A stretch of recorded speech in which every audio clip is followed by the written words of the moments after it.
A description of the Island of Númenor. The account of the Island of Númenor that here follows is derived from descriptions and simple maps that were long preserved in the archives of the kings of Gondor. These represent indeed but a small part of all that was once written, for many natural histories and geographies were composed by learned men in Númenor, but these, like nearly all else of the arts and sciences of Númenor at its high tide, disappeared in the downfall. Even such documents as were preserved in Gondor or in Imladris, where in the care of Elrond were deposited the surviving treasures of the northern Númenorian kings, suffered from loss and destruction by neglect. For though the survivors in Middle-earth yearned, as they said, for Akallabeth, the downfallen, and never, even after long ages, ceased to regard themselves as in a measure exiles, when it became clear that the land of gift was taken away, and that Númenor had disappeared forever, all but a few regarded study of what was left of its history as vain, breeding only useless regret. The story of Ar-Pharazôn and his impious armada was all that remained generally known in later ages. The land of Númenor resembled in outline a five-pointed star or pentangle, with a central portion some 250 miles across, north and south and east and west from which extended five large peninsular promontories. These promontories were regarded as separate regions, and they were named Forostar, Northlands, Andustar, Westlands, Hyarnustar, Southwestlands, Hyarrostar, Southeastlands, and Orrostar, Eastlands. The central portion was called Mittalmar, Inlands, and it had no coast except the land about Ravenna and the head of its firth. A small part of the Mittalmar was, however, separated from the rest, and called Arrendor, the King's Land. In Arrendor were the haven of Ravenna, the Meneltarma, and Armenelos, the city of the kings, and it was at all times the most populous region of Númenor. The Mittalmar was raised above the promontories, not reckoning the height of their mountains and hills. It was a region of grasslands and low downs, and few trees grew there. Near to the centre of the Mittalmar stood the tall mountain called Meneltarma, pillar of the heavens, sacred to the worship of Eru Ilúvatar. Though the lower slopes of the mountain were gentle and grass-covered, it grew ever steeper, and towards the summit it could not be scaled, but a winding spiral road was made upon it, beginning at its foot upon the south, and ending below the lip of the summit upon the north. For the summit was somewhat flattened and depressed, and could contain a great multitude, but it remained untouched by hands throughout the history of Númenor. No building, no raised altar, not even a pile of undressed stones ever stood there, and no other likeness of a temple did the Númenorians possess in all the days of their grace, until the coming of Sauron. There no tool or weapon had ever been born, and there none might speak any word, save the king only. Thrice only in each year the king spoke, offering prayer for the coming year at the Eru Kierme in the first days of spring, praise of Eru Ilúvatar at the Eru Laetale in midsummer, and thanksgiving to him at the Eru Hantale at the end of autumn. At these times the king ascended the mountain on foot, followed by a great concourse of the people, clad in white and garlanded, but silent.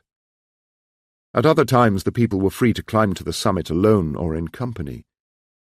But it is said that the silence was so great that even a stranger ignorant of Númenor and all its history, if he were transported thither, would not have dared to speak aloud. No bird ever came there, save only eagles. If anyone approached the summit, at once 3 eagles would appear and alight upon 3 rocks near to the western edge.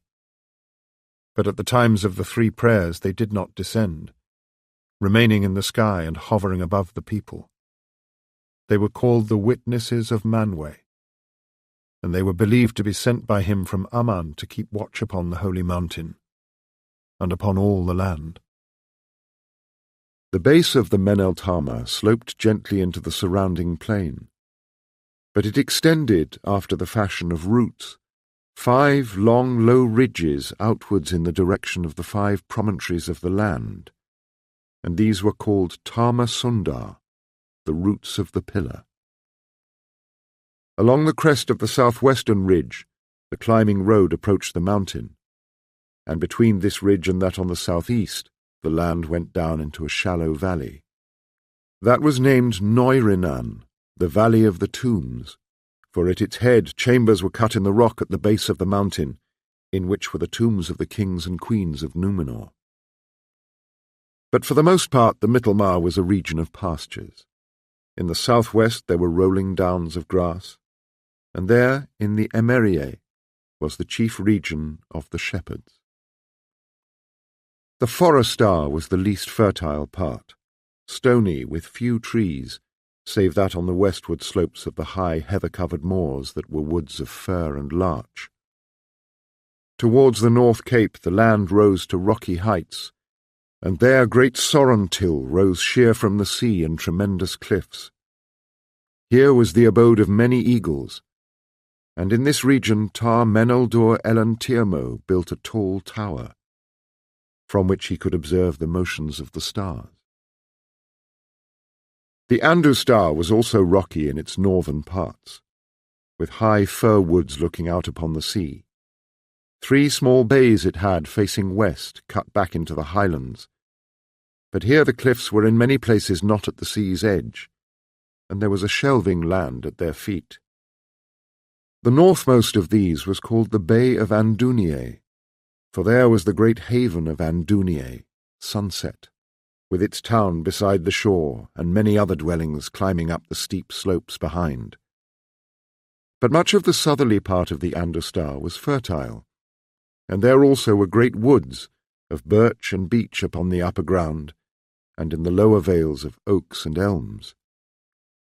Between the promontories of the Andustar and the Hyarnustar was the great bay that was called Eldana, because it faced towards Eressëa, and the lands about it, being sheltered from the north and open to the western seas, were warm, and the most rain fell there. At the centre of the Bay of Eldana was the most beautiful of all the havens of Numenor, Eldalonde the Green, and hither in the earlier days the swift white ships of the Eldar of Eressëa came most often.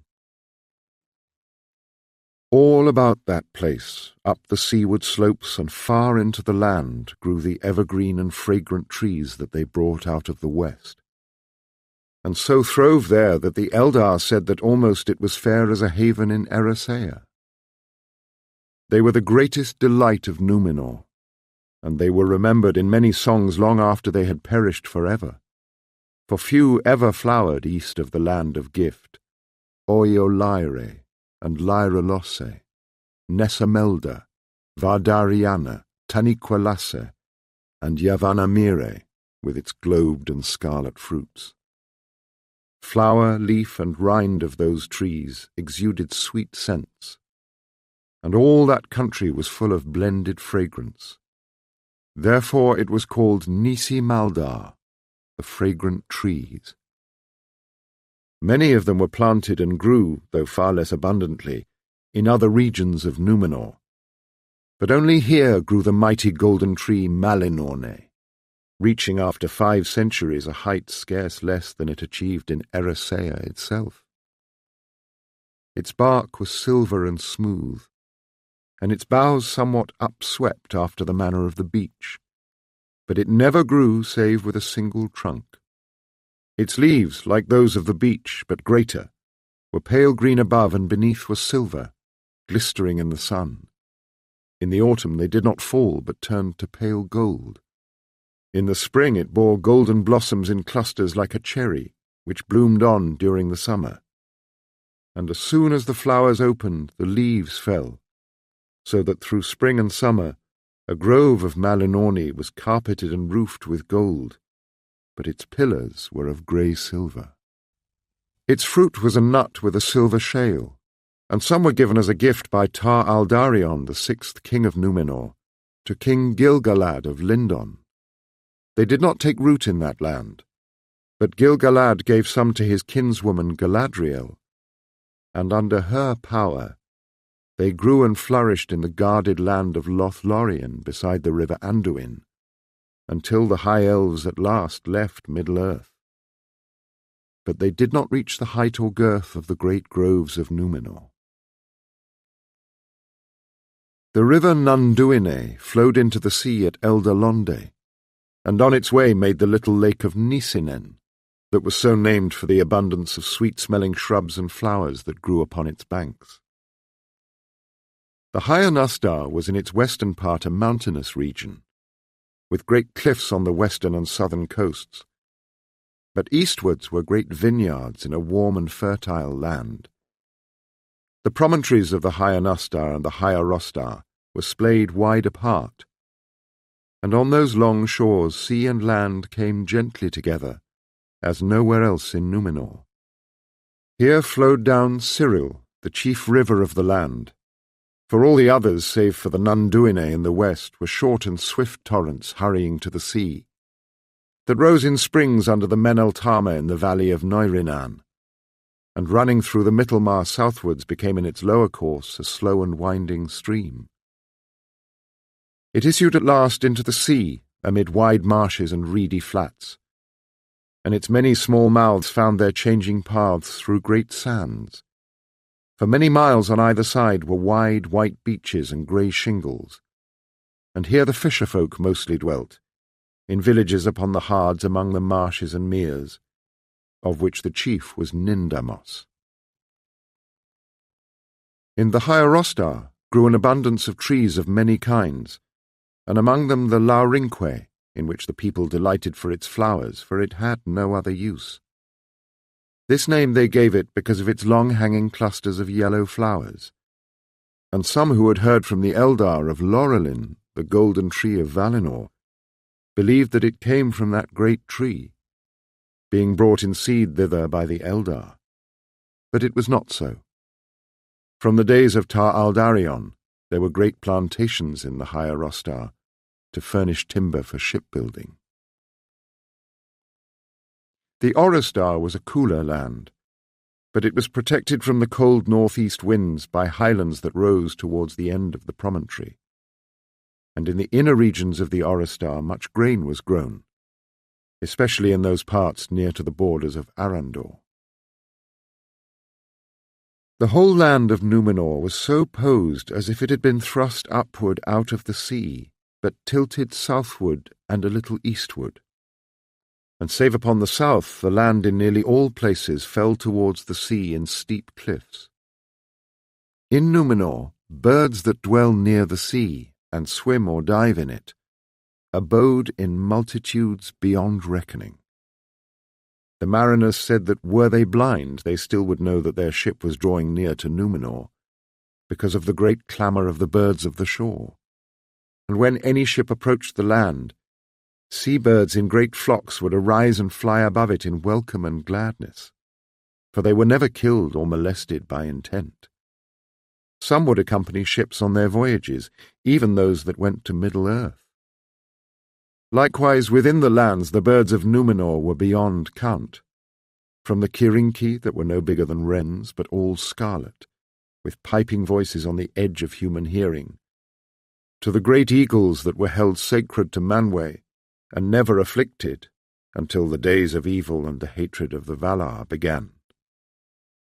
For 2,000 years, from the days of Elros Tar-Minyatur until the time of Tar-Ankhalimon son of Tar-Atanamir, there was an eyrie in the summit of the tower of the king's palace in Armenelos, and there one pair ever dwelt, and lived on the bounty of the king. In Numenor all journeyed from place to place on horseback, for in riding the Numenorians, both men and women, took delight, and all the people of the land loved horses, treating them honourably and housing them nobly. They were trained to hear and answer calls from a great distance, and it is said in old tales that where there was great love between men and women and their favourite steeds, they could be summoned at need by thought alone. Therefore the roads of Numenor were for the most part unpaved, made and tended for riding, since coaches and carriages were little used in the earlier centuries, and heavy cargoes were borne by sea. The chief and most ancient road suitable for wheels ran from the greatest port, Ravenna, in the east, to the royal city of Armenelos, and thence on to the valley of the tombs and the Meneltarma. And this road was early extended to Andustar within the borders of the Forostar, and thence to Anduniae in the west. Along it passed wains bearing stone from the northlands that was most esteemed for building, and timber in which the westlands were rich. The Edain brought with them to Numenor the knowledge of many crafts, and many craftsmen who had learned from the Eldar, besides preserving lore and traditions of their own. But they could bring with them few materials, save for the tools of their crafts, and for long all metals in Numenor were precious metals. They brought with them many treasures of gold and silver, and gems also, but they did not find these things in Numenor. They loved them for their beauty, and it was this love that first aroused in them cupidity, in later days when they fell under the shadow and became proud and unjust in their dealings with lesser folk of Middle-earth. Of the elves of Eressëa in the days of their friendship, they had at times gifts of gold and silver and jewels, but such things were rare and prized in all the earlier centuries, until the power of the kings was spread to the coasts of the east. Some metals they found in Numenor, and as their cunning in mining and in smelting and smithying swiftly grew, things of iron and copper became common. Among the rites of the Edain were weaponsmiths, and they had with the teaching of the Noldor acquired great skill in the forging of swords, of axe-blades, and of spearheads and knives. Swords the Guild of Weaponsmiths still made for the preservation of the craft, though most of their labour was spent on the fashioning of tools for the uses of peace. The king and most of the great chieftains possessed swords as heirlooms of their fathers, and at times they would still give a sword as a gift to their heirs. The king's sword was indeed Aranruth, the sword of Elu-Thingol of Doriath in Beleriand, that had descended to Elros from Elwing his mother. Other heirlooms there were beside, the ring of Barahir, the great axe of Tuor, father of Eärendil, and the bow of Bregor of the house of Beor. Only the ring of Barahir, father of Beren One-Hand, survived the downfall, for it was given by Tar-Elendil to his daughter Silmarien, and was preserved in the house of the lords of Anduniae, of whom the last was Elendil the Faithful, who fled from the rack of Numenor to Middle-earth. A new sword was made for the king's heir to be given to him on the day on which this title was conferred. But no man wore a sword in Numenor, and for long years few indeed were the weapons of warlike intent that were made in the land. Axes and spears and bows they had, and shooting with bows on foot and on horseback was a chief sport and pastime of the Númenorians. In later days, in the wars upon Middle-earth, it was the bows of the Númenorians that were most greatly feared. The men of the sea, it was said, send before them a great cloud as a rain turned to serpents, or a black hail tipped with steel.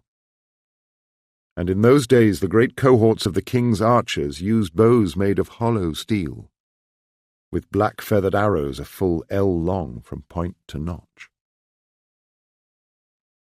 But for long the crews of the great Númenorian ships came unarmed among the men of Middle-earth, and though they had axes and bows aboard for the felling of timber and the hunting for food upon wild shores owned by no man, they did not bear these when they sought out the men of the lands.